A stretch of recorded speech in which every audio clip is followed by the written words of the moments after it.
and thank you for joining us for Speaking of Schools, a conversation about the teacher crisis and the path forward. I'm Dawn Penich-Thacker, co-founder of Save Our Schools Arizona Network, which is a statewide grassroots 501c3 nonprofit dedicated to research, community engagement, and voter outreach around the importance of public education and opposing privatization. I am honored to introduce our panelists today, Robin Hiller and Dr. Julian Vasquez Heilig. Robin Hiller is the founder and former executive director of Voices for Education.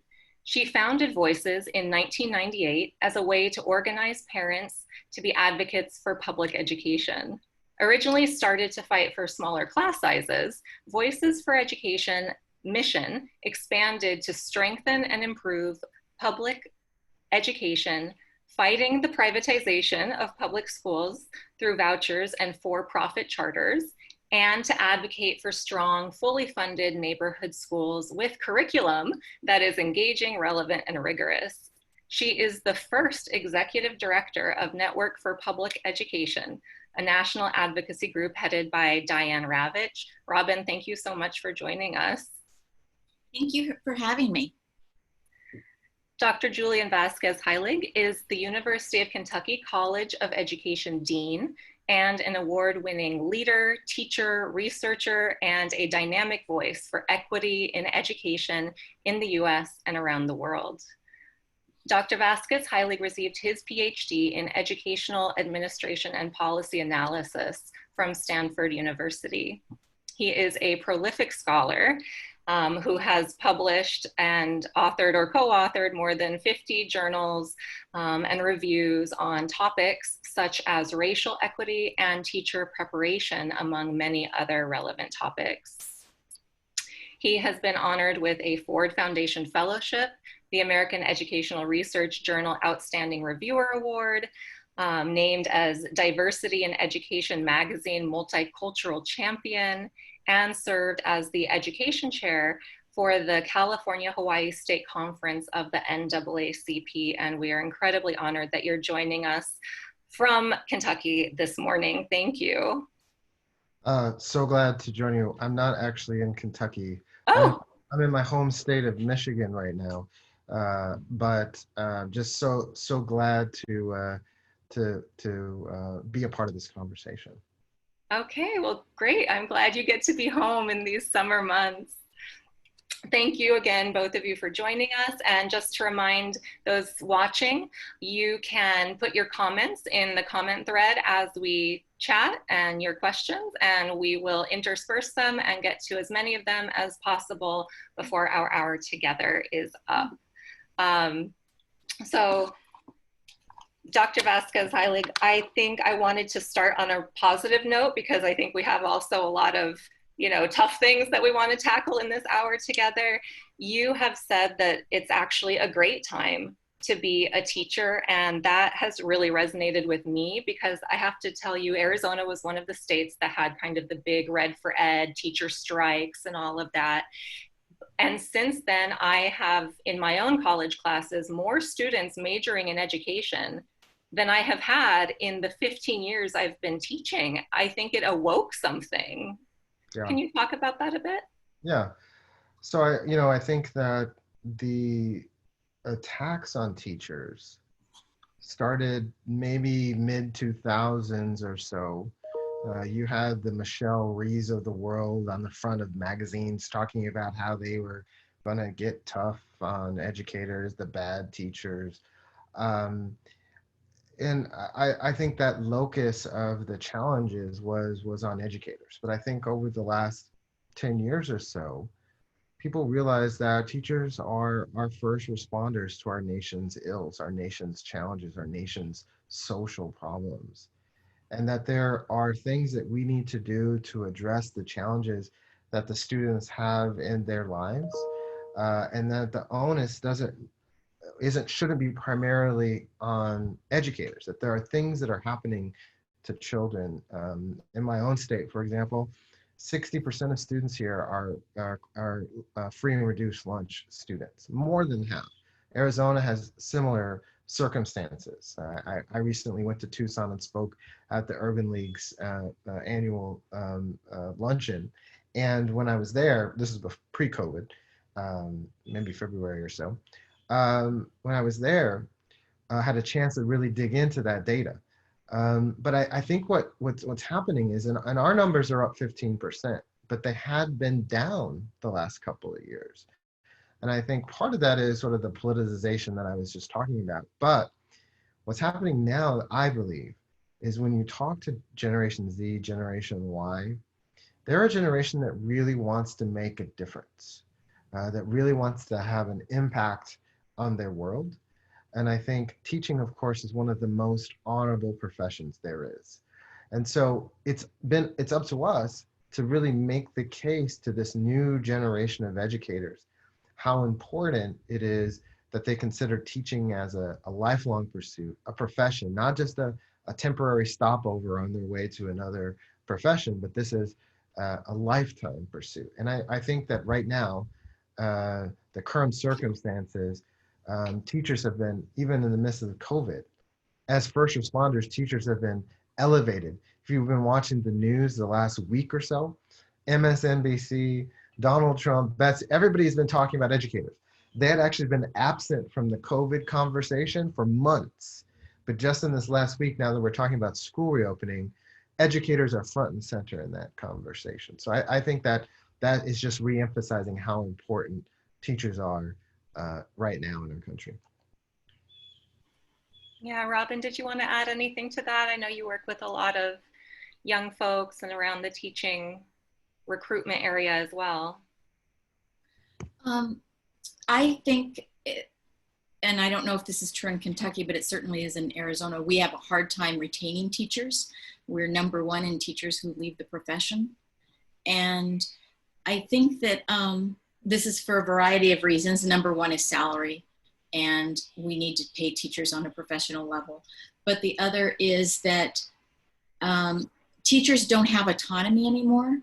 Do you remember when in the old days, like the teacher was king and queen all in one, and the president of the United States? So I think that we should, work. I see a lot of people working with Red for Ed and also Invest in Ed to get teachers a bigger salary, and that's a priority. And then the other priority is to have more autonomy for teachers, so they're not spending 8 months practicing for tests and then 3 weeks taking those tests, that they're creating their own tests. Yeah, and I think that's a critique of No Child Left Behind, really. A lot of people don't talk about this, but if you think about that time period from the early 2000s to mid 2014, 2015, when we saw the reauthorization of the SEA, what No Child Left Behind did was essentially privatized assessment. So before, that formative and summative assessment took place at the teacher level. Spelling tests on Fridays, for example, right? And so with No Child Left Behind, that took that assessment role away from teachers and focused it on Pearson and these other companies. But what we found out after turning over that role to those companies is that those tests were highly problematic. Politicians started to use them for grade retention and for graduating from high school, and they started giving 15 exams in Texas to graduate from high school, and teachers started to focus on worksheets to teach the test because of the incentives and AYP, et cetera, et cetera, et cetera. But we know that the best information when it comes to assessment, because these exams may be 50, 60 questions, the best information at the formative and summative level comes from educators. I think one of the things we've got to do is be able to communicate that information better to communities, better to districts, better to the state, because the most granular information on students and their learning actually comes from the teachers. And that's one of those places that we took that independence from them, is assessment. And I think that's why you saw this opt-out movement and this huge push back against high stakes testing, because of how it was perverting what was happening in education. But that role in assessment is an important part of that teacher independence. Are either of you aware of examples across the nation where a state or I mean, even if maybe down to the district level, has been successful in rolling back the emphasis of testing on their schools, on their teachers? Has it been successful, or is it kind of one of those educator things that we dream about and talk about, but doesn't quite ever happen? Well, in wealthy communities, exams are just uh, a minor issue, Yeah. right? They're not really focused on those exams. Those students are going to take those exams. They're more interested in the fine arts and the electives and the college prep courses, and that's not of their primary concern. So you don't actually have to go to, you just have to go across the tracks on the other side of the highway, other side of the river, whatever city you're in. There's some sort of demarcation between where the wealthy live and where middle class and other folks live. So you can see that in any city where the tests are just a mild irritant. But in low income communities where we've had policies that we're going to shut your school or we're going to take over your district and turn it over to charter schools, these tests have become high stakes. Ask the folks in New Orleans, where almost all of the schools there are now charter schools, where tests were used as a cudgel to make that happen. Ask the 60 plus schools in Chicago where they use test scores to close schools, primarily in Black and Latino neighborhoods. So that high stakes function typically takes place in communities of color. I think that's on purpose. That's not a mistake. Those communities are targeted by these exams. And one of the things that I was talking about when I was teaching yesterday is that if you look at exams, we talk about them now as sort of pathways to equity. We need to measure, we need to know where students are underperforming. But those exams, those passing rates almost have direct correlations, oftentimes, depending on the state, but to percent poverty in a particular school. You don't actually need the test to tell us where we have challenges. Right. And so I think what we really got to be focused on here is how do we provide, instead of using exams as a metric to punish schools, how do we use those as a informative measure, not a high stakes measure, or a low stakes measure, to understand where we need to make investments instead of punishments. And I think that's where the pushback started to come, was because these tests are being used for the wrong purposes, for the wrong decisions, for different types of punishing. And I think that you saw that in many states, that sort of growing crescendo. But those tests didn't go away. Those tests didn't go away. Now the stakes associated with those tests have been lessened compared to No Child Left Behind. But most states, except for maybe if there's like Texas, I think had some COVID. They didn't give their tests because of COVID. But that told us, well, these tests really aren't that important if we could forego them in a COVID year. How important are they really? Right. So I think that sort of belied that importance. I just want to add about the setup of these tests in terms of how it impacts teachers. Teachers, before they give the test, are required to sign waivers that say they cannot help students, they cannot answer questions with students. They can, if a student calls them over, if they help that student, or if they share any of the questions with anyone, even teachers in their own school, it is possible for them to lose their jobs. That's what they're signing, that waiver. I just want to give an example of one teacher, of a story she told me. She was a third grade teacher in a very high poverty school, 97%. And she had this student who was very fragile and was not a native English speaker, could not read, had been in and out of homes. Maybe the longest he stayed in a home was 3 weeks, and had a father in prison and was a drug addict, had a mother with mental problems who was a drug addict. And as she's passing out the test, she thinks, okay, my kid is taking this exact same test today. And he has two parents who've read to him every day of his life, two parents who are teachers, a very stable life. And they're holding this kid to the same standard. They're requiring, he will not be able to get rid of or stop taking the test. In Arizona, if you don't finish your test, you are required to wait till the end of the day. You just sit there.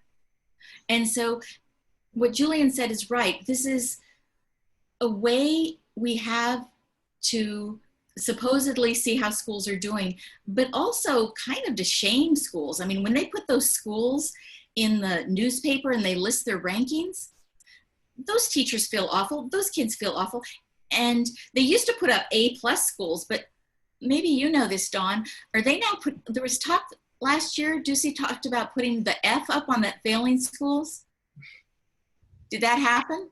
Not that I'm aware of, but the punishment system is definitely alive and well here. Uh-huh. Let me say this too.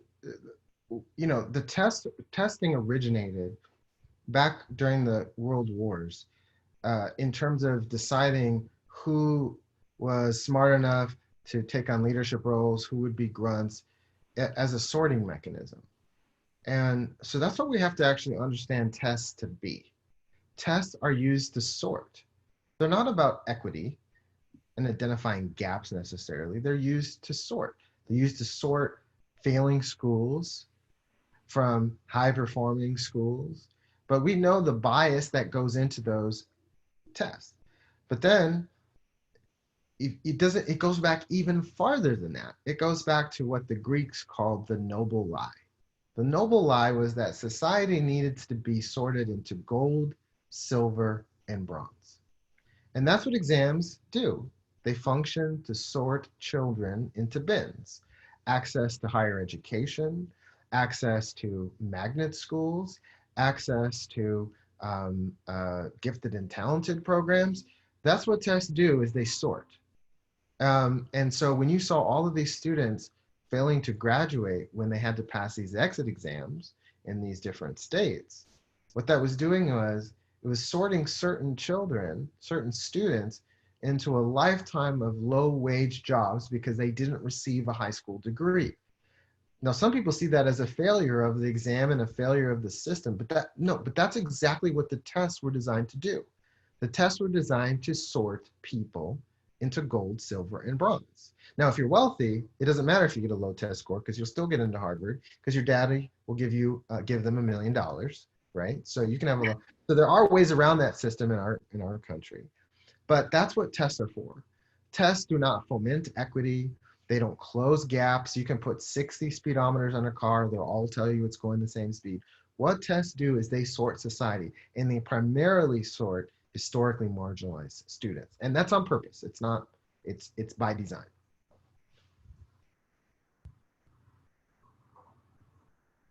So I also think that this is kind of all fits into the big picture of this manufactured crisis, that we don't have enough teachers. So the teachers are leaving, but we don't want to address that through pay. And we look at undercertified teachers as a solution. Yeah. And that fits into the privatization. It fits into the sorting. I mean, we are headed to a two-tiered school system. Yeah. Although I think I'm going to say the positive thing. I think there's that people are really getting smart to this, teachers and parents, and that is why there is this there are huge demonstrations in every state. There are teachers fighting for teacher pay. There are parents alongside them. And yeah, this is the culmination of this privatization movement that we've had in our country for about 15 years. One of the things that I talked about in the Urban League, and if you watch Requiem for the American Dream, which is an interesting Netflix film, the approach of education reform right now is less democracy. Public education is schools serving as a public good instead of a private good. And so there's an ongoing debate whether we should have vouchers, which makes education a private good, whether we should have for-profit charter schools, which makes education a private good, or is education something that we should do together as a society and offer everyone that opportunity? So what happens is you have folks focused on education reform that's about private management, privatization, charters, vouchers, etc. But there's alternatives to creating education as a private good instead of a public good. Because when something's a private good, that means you're not guaranteed access. You only get access if whoever is offering that access also agrees to give you access. Let me give you an example. I may want to go to Harvard, but Harvard also has to choose me. It's a two-way decision. With a public school, you can choose them, and because it's a public good, they're required by law to also choose you. And so what education is it's a public good that we do together. And so thinking about education reform, instead of it being about privatization and private management, we should think about education policy as how do we empower communities in that work?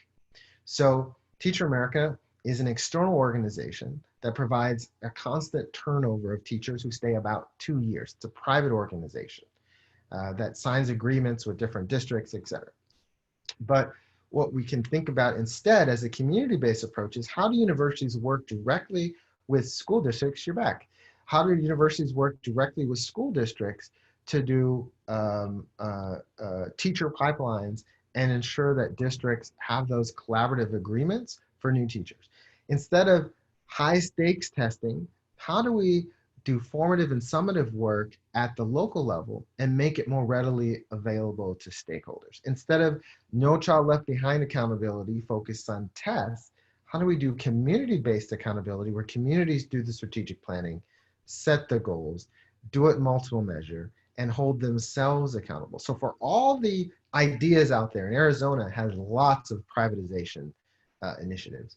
So for all those initiatives that are focused on top-down approaches, and making education a private good, we can think on the opposite term over here, which is how do we ensure that education is a public good, open to everyone, even if you don't have specific types of capital to attract a private actor. So with the voucher, you need capital to attend, or test scores if you want to go to a basis charter school. There's requirements that you have to meet oftentimes to access education as a private good. So thinking about education instead of the sort of privatization that every parent should be able to do whatever they want. If they want to send their kid using a voucher to Oxford, let them do it because the parents know exactly what's best for them. Thinking about how we do education as a private good to make sure it's open to everyone and that everyone has that opportunity and that those schools are accountable to us. And as we do education policy, do it in a way that's community-based. I laid out a set of community-based options instead of the privatization options that are very popular in Arizona and other places. And each of these options that I'm talking about on the community-based side has research behind it. I apologize, I dropped off for just a second, well, a few minutes, I think. So I'm sorry, and I'm sorry for myself that I missed something. One thing I wanted to make sure that we have time to talk about is, equity is thankfully a hot topic in education right now. And we often talk about it in terms of access to schools, representative curriculum, accessible curriculum. What are the equity issues in actual teacher recruitment, training, development? How is the teaching profession linked to our interest in equity in public education? So I'll say something real quick and I'll turn over to Robin because I've been talking too much. Let me say this. My state, Kentucky, has a real problem on this front. Almost a quarter of our students are students of color. 95% of our teachers are white. So some of you say, well, that's okay. What does that matter? Well, because we know from the research literature that brown and black children are more likely to be suspended when there's less teacher diversity. There are districts in Kentucky that are 2,000% more likely to suspend an African-American student, 2,000%. Overall, it's about 300% across the state. And we know ultimately that white students, students of color benefit from teachers of color. The research shows that critical thinking skills go up when white students have teachers of color. I've seen research that says that ultimately students of color do better when they have several teachers of color. So we know what the research says on this. And here's the problem. here, this is what I've been noticing, is if you go to a leader, any kind of leader, whether it be a governor or an educational leader, and you say, well, tell us what you're doing on diversity. And they say, well, we know it's a problem and we're working on it. If they don't give you any specifics, to be quite frank with you, they're probably not doing anything about it. If they give you anecdotal stories about what they're doing, they're probably not doing anything about it. And so the thing is that words are important in this time period. I think we're all very, front and center, cell phones, social media, and 24-hour cable news has put social justice front and center. The Redskins are changing the name of their football team. And just 5 years ago, the owner said, it'll never happen, print that in bold letters. So I actually feel confident that people in the upper echelons of power, because the reason why that happened was because the investors in FedEx and the other companies that support the Redskins said, you must do this. Right. And so you have these upper echelons in the United States saying, we must do something. You go to overstock.com's website and it says Black Lives Matter. Mississippi took the Stars and Bars Confederate flag off of their state flag, and they just last year, a majority of people said no. This year, a majority of people in Mississippi say yes. So the world really is changing. And so we need leaders that are committed to action, because words are important, action is powerful. One thing that some communities are doing is this thing called grow your own teachers, and getting teachers from the community that their schools are in. And one of those projects is at the U of A. It's called the Indigenous Teacher Education Project, where they, the teachers in training have to have at least finished their sophomore year. Everything is paid for. The tuition is considered a loan, but their travel, their stipend, if they have to pay for daycare, that's paid for. Getting down here, food, everything is paid for. And then if they stay in the program and end up teaching in a school with the majority Indigenous students, that loan is forgiven. And it's too early. We're in cohort 3, I believe, and it's too early, but of the first cohort, 12 of them went through it. And those people came from Hopi, Navajo, and Pasquayaki. And as of now, all of those people are teaching in their communities.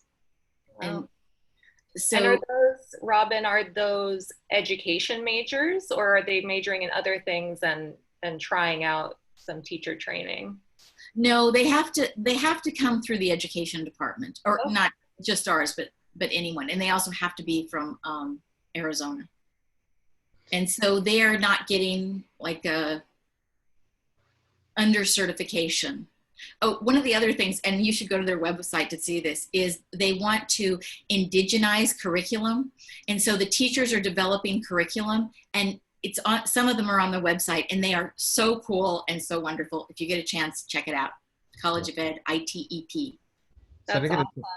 I didn't get a chance to tell you some specific stuff real quick here. So on our side, a couple of things. One, when we do marketing and recruiting, making sure that our materials represent the diversity of our program. 2, making sure that our faculty are diverse, because students of color are attracted to diverse faculty. So 1/3 of our faculty that we hired this year are African American, 2/3 are people of color. We increased our in our new class our percentage of African Americans in the freshman class by 2%. And so I think if the actions are important, but we also have to hold our leaders accountable. We have to hold them accountable. You know, we got the numbers, and we said we've got to do more. So those are just a couple of the actions that we've taken. That's so interesting. And Robin, I'll make sure that we put that website in the comment thread for folks who want to go and look it up. That sounds really the exact address and send it to you. So we've just started touching on it, and I want to save a lot of time because this is a hot topic. Teach for America, alternative teacher training. We in Arizona, Robin referenced this earlier, we have the highest teacher turnover in the country. We have a recruitment issue. We use a lot of TFA folks in our classrooms. I have talked to a lot of my own students or students I've met out and about, or even in the K-12 classroom, who say they've gone through a program like that and it was actually nothing like kind of what was on the pamphlet in terms of the training that they got. I don't think I need to lead either of you, just your thoughts. Alternative teacher education, TFA, how does this play into everything we're talking about? So well, we know, you want to go ahead, Julian? Yeah, I'll just say this quickly. I want to use it as a metaphor, okay? So before the pandemic, I was traveling about 160,000 miles a year.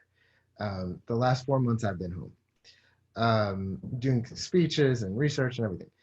So imagine if you got on a plane, and that plane is Teach for America Airlines, and you decided you would stop in and just talk to the pilot for a minute. And you said to the pilot, "How are you doing, ma'am? How's your day going?" Good. Oh, okay. I just wanted to ask you a couple of questions. The first question I wanted to ask you was, is this a career for you, this pilot thing? No, I'm just committed to this for about 2 years. Oh, okay. All right. Did you study how to be a pilot? No, I studied Greek philosophy. Oh, okay. So how long did they train you to fly this plane? 5 weeks. Oh, I see. And then how long have you actually spent in the airplane flying it, like in the classroom? About 30 hours. Okay, thank you. I hope we have a safe flight.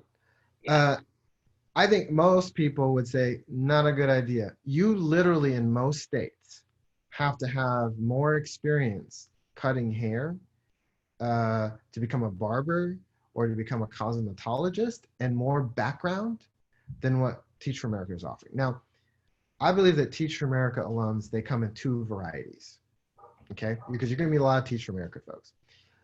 There are those that have hubris and those that are humble.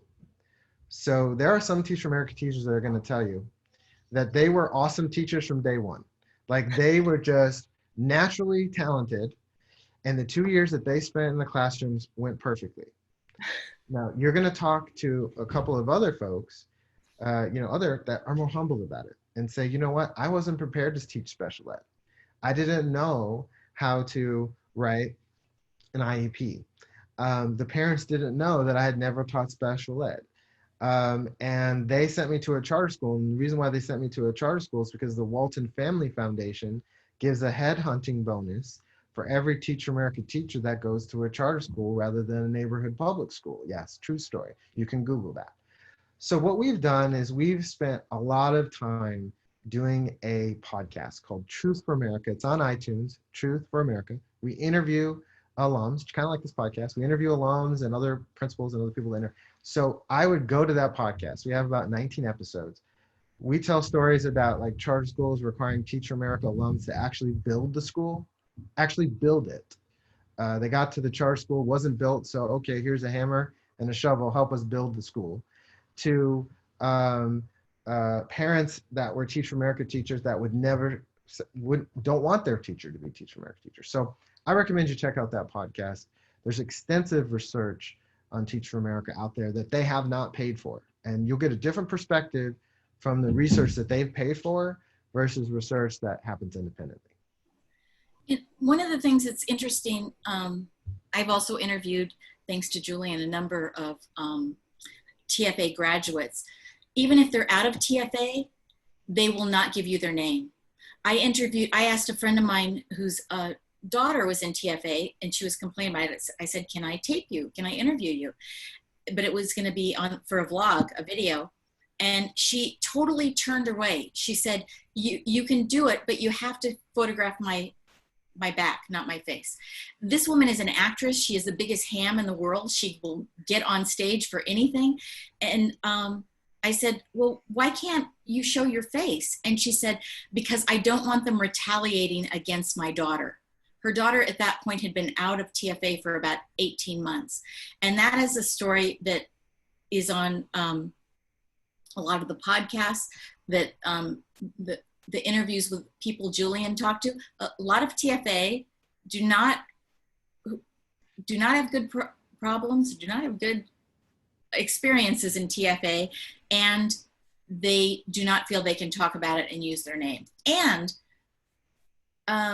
this is an example. I got a call. I used to have a radio show, and a woman who had heard it called me at home and said that she was a psychiatrist, and she had a client who was suicidal, who was up on the reservation.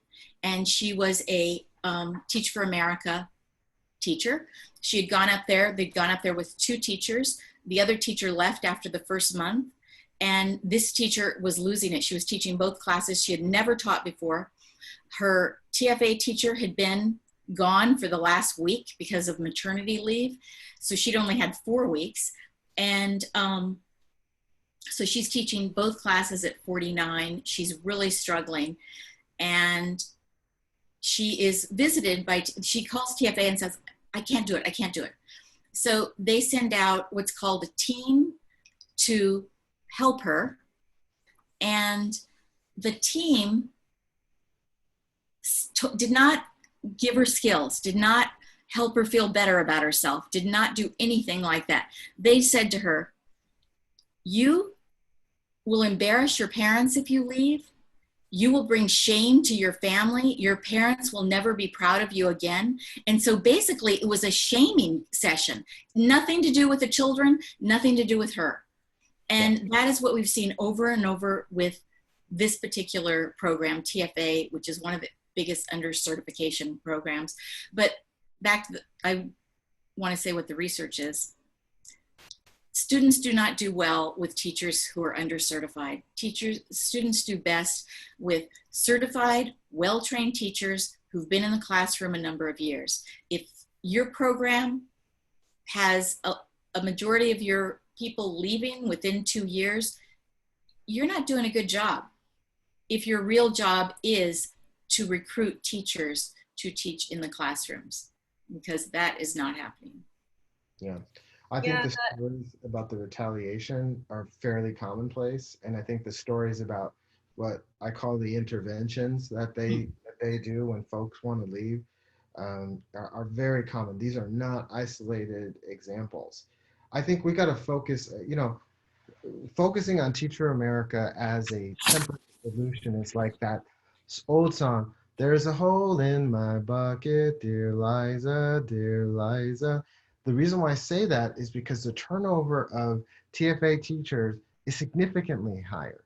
If you look at California, there was actually a bill proposed last year that I testified about that a ban on Teach for America teachers, I think it was in schools that are more than 40% low SES, because those are the schools with the most challenges.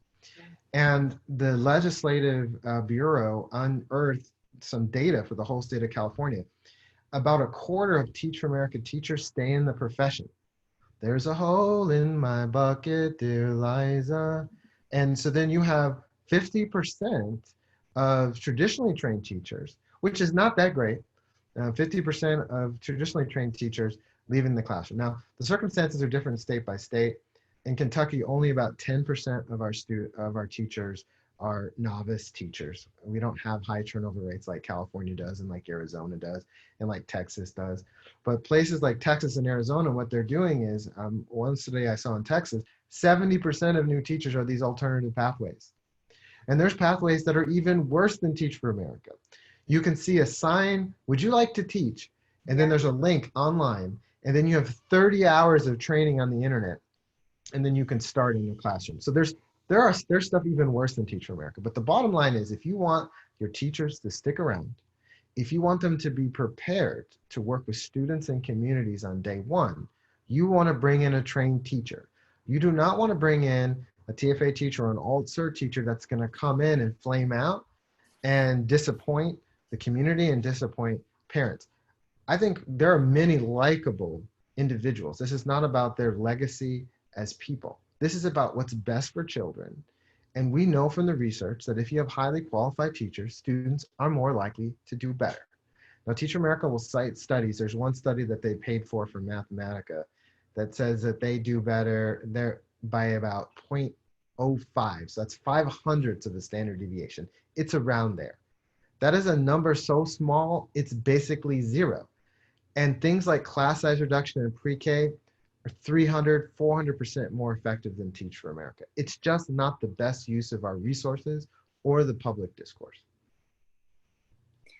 Yeah, some of the students I've had who have said that, even what brief training is offered on the pamphlets or in the recruiting materials, that doesn't actually happen. It's far less. It's heartbreaking because these are, I've talked to a few folks who they're not getting into teaching because it's, the last resort. They're trying to get into it from a sincere place of interest. They had already gone to college. They're now interested in becoming teachers. But then even the brief training that they can get from a program like that doesn't materialize. And then they get into a classroom, and in a state like Arizona, where we have some of the worst funded schools in the nation, it's just a recipe for demoralizing folks from day one. Absolutely. When you hear the voices of those young people and the fact that they're so scared of Teach for America, because what Teach for America does is it's a network. Leaders for Educational Equity is a part of that network. So if you want to run for school board, they'll give you money.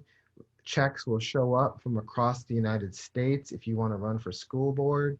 But if you cross Teach for America, all of that stops. All of those opportunities, preferences, and affirmative action ends if you speak out against what's happening. And so that's why in the podcast you have folks using pseudonyms, etc., is because they're afraid of retaliation. And it's a real fear.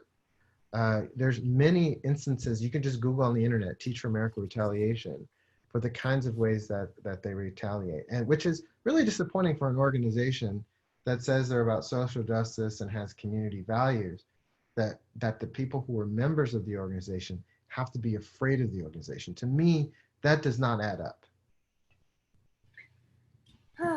So I want to get to a couple questions that have come in, but I also want to, not just kind of exclusively wallow in some of the problems. What is the path forward? You spend all day, every day thinking about this. What are some really achievable first steps that advocates can think about, that we can take to our elected representatives and talk to them about? What do you suggest? Oh, there was a great bill last session put forth by Randy Fries, which offered teachers, as long as they'd been teaching for 5 years, they would have the same discount that faculty at our 3 universities get. So they would only have to pay 25% if they'd been in the classroom for 5 years. And so I think that kind of incentive, is amazing. And if you've been there for 10 years, they gave it to your children and spouse also. And so this is a way, teachers struggle so much, often with 2 or 3 jobs. And can you imagine having the incentive that your kids can go to college for 25% of what the tuition is? Anyway, it was a pilot program to last 3 to 5 years, and it had money in for research. It got stuck in the committee in the Senate. It passed in the House. And so advocating for, or our policymakers creating solutions rather than cut, and, a gazillion dollars, 12 billion actually, in tax cuts. Yeah. So I talked a little bit about this when we had the technological hiccups. Oh, okay. Which is that we need more democracy, not less democracy. We need to see education as a public good open to all, not a private good where every person is for themselves. Because in that scenario, not everybody has the same opportunity. And so the idea is an education reform approach that is community-based and community engaged. So for every education reform that we've seen the last 10 years or so, or 15 years, that is about privatization, private management, top-down, and external actors, There's an alternative community-based, community-engaged option. So instead of privately managed charter schools, community schools. Instead of privately managed assessment, formative and local summative assessment. Instead of Teach for America, an external organization, community collaborations with institutions of higher education. Instead of top-down NCLB style accountability, community-based accountability. So for every privatization, private management option, there is an option that is community-driven and is more democracy, not less. Creates education that's a public good, not a private good. Now, if you go to my blog, Cloaking Inequity, click on community-based accountability. This is something I've been working on since 2012. A lot of folks said, well, this is pie in the sky. But the thing is that Democrats like community-based approaches because it's about community empowerment. Republicans like community-based approaches because they're about locally driven policy. And so the reason why everybody was unhappy with No Child Left Behind at the end was because it was contrary to the values that undergird both sides of the partisan divide. And so community engaged, community-based policies actually engage Republicans and Democrats because it really sits within their core values. Started working on community-based accountability in 2012. A few years later, I'd given those ideas to Linda Darling Hammond. She shared them with public advocates and other organizations in California. And community-based accountability became local accountability plans for the whole state of California. In Texas, they're called CBAS, community-based accountability systems. So these ideas that we've been refining for the last 8 years are what's next. What's next is education reform that is community-driven. Now, not AstroTurf.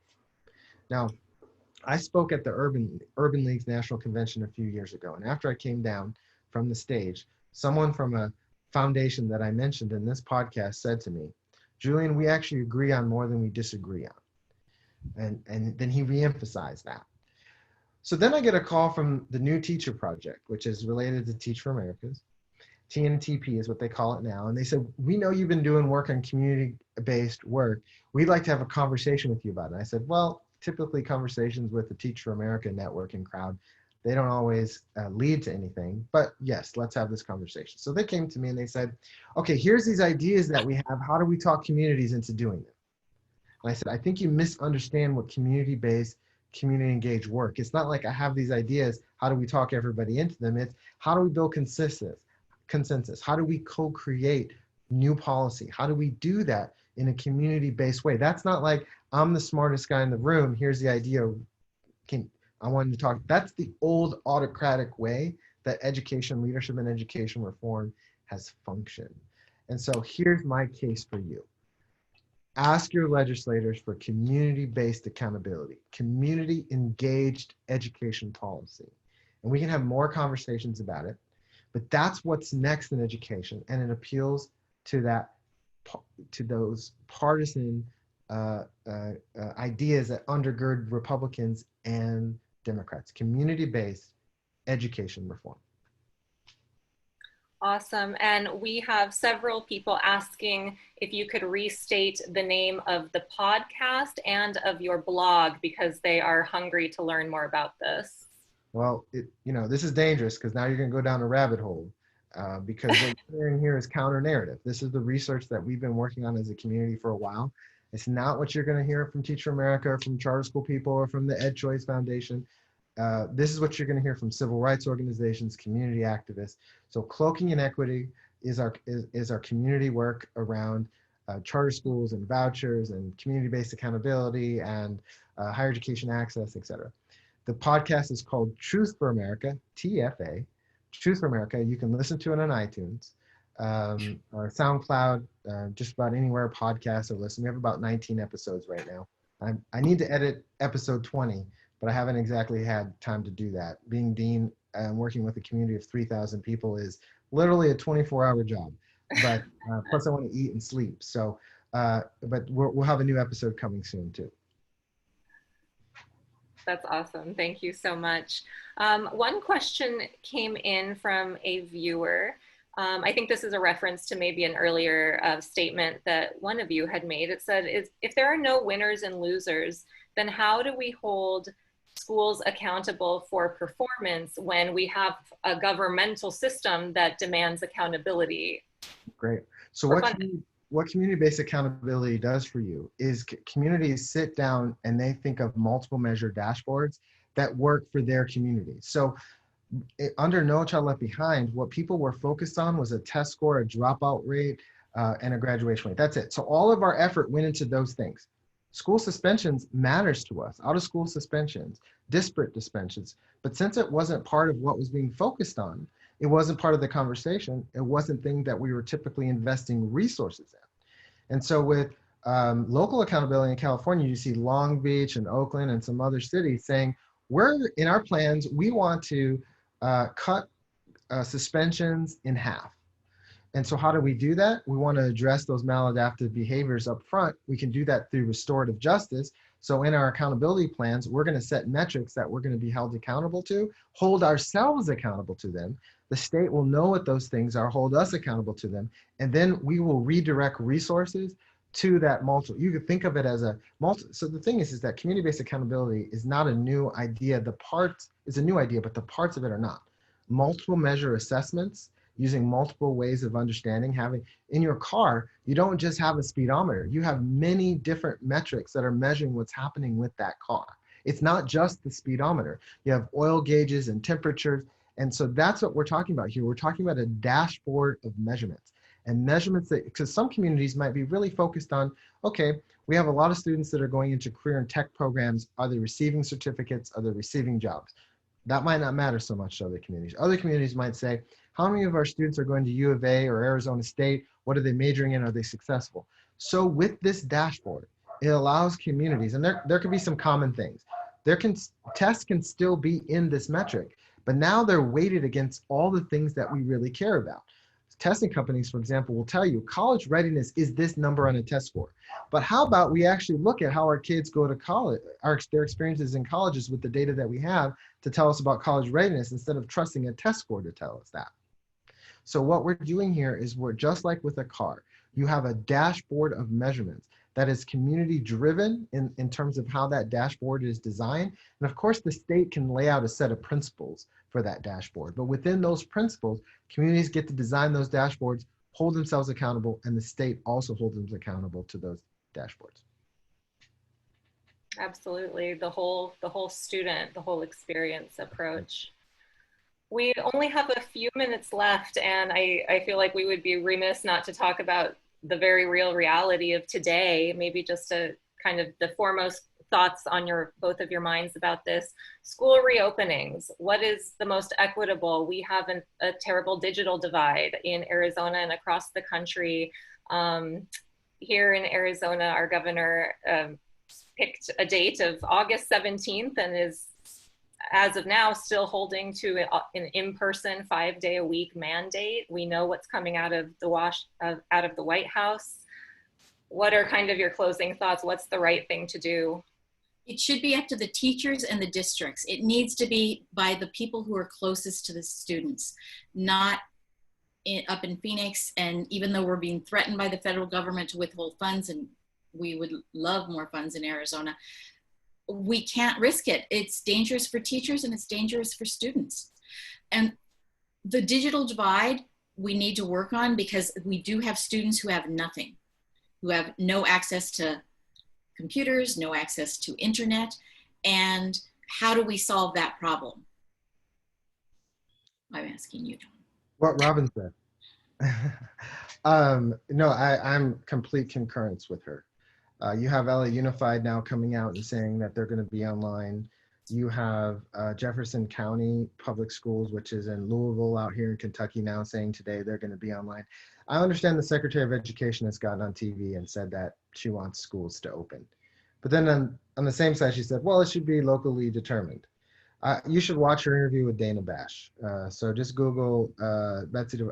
So I won't characterize it any more than that, because I work really hard to be apolitical in my role as a dean. But I think you can watch that interview and judge for yourself how prepared and how knowledgeable and how ready the U.S. Department of Education is about this issue. You know, I have some selfish interests here. My selfish interests are that if schools are not open, it's going to be difficult for us to train teachers. In the College of Education, that's one of our primary duties. So we're really concerned about that. But that does not outweigh the fact that we do not want to lose educators to this pandemic. We already have. You saw some of the summer school teachers in Arizona, I think it was, Arizona, yes. passed away. That's unacceptable. And so I just, speaking from my own institution, it would weigh heavily on my heart, could not sleep at night if our professors were affected in that way by this pandemic. So I think the wisest, safest approach is clearly online. But we are taking into account that experience, that residential experience, being in school, the socialization, the challenges with technology. But the science on the virus has not changed. There is no vaccine. And the only defense we really have is social distancing and masks. And so I agree with Robin. That decision has to be made on the local level and it must be respected. But now you have districts handing out liability waivers if their children come back to school regarding COVID. All that suggests to me that the safest, but not the most desirable, is probably another semester of online. Hopefully all of these 70 vaccines that are out there will get something that's viable, because what I understand about the science is that 90% of vaccines fail. So hopefully of those 70, we can get 10% that work by this fall and then go about inoculating the 7 billion people on this planet. We'll see how that works. But I think that another semester online, considering what we're facing in K-12, makes more sense. But ultimately, local communities are going to have to make that decision. I think, unfortunately, you see states like Florida and Texas and Arizona and even California and Georgia, they're making the wrong decisions, and now their citizens are faced with severe consequences. And so I just hope that we make the right decisions early and not wait for worst case scenarios to move in a different direction. Absolutely. We have to be watching out for our teachers, our kiddos, their families. Well, we're out of time. I want to thank you both so much from the bottom of our heart. This was an incredible conversation, and I think you have both developed a new fan club based on the number of people who were saying, give us that link again. We want to hear that. Can I give a couple of those real quick? What's that? So I'll give a couple real quick. So Cloaking Inequity blog. Twitter is Professor JVH. Feel free to connect with me on LinkedIn. My Facebook is full, so I can't add folks, but add me on LinkedIn. So Twitter, LinkedIn, Cloaking Equity, Truth for America podcast. Thank you. Awesome. Thank you, Robin. We also, could you repeat the one you mentioned earlier, the Indigenous Project? It's UACOE-ITEP.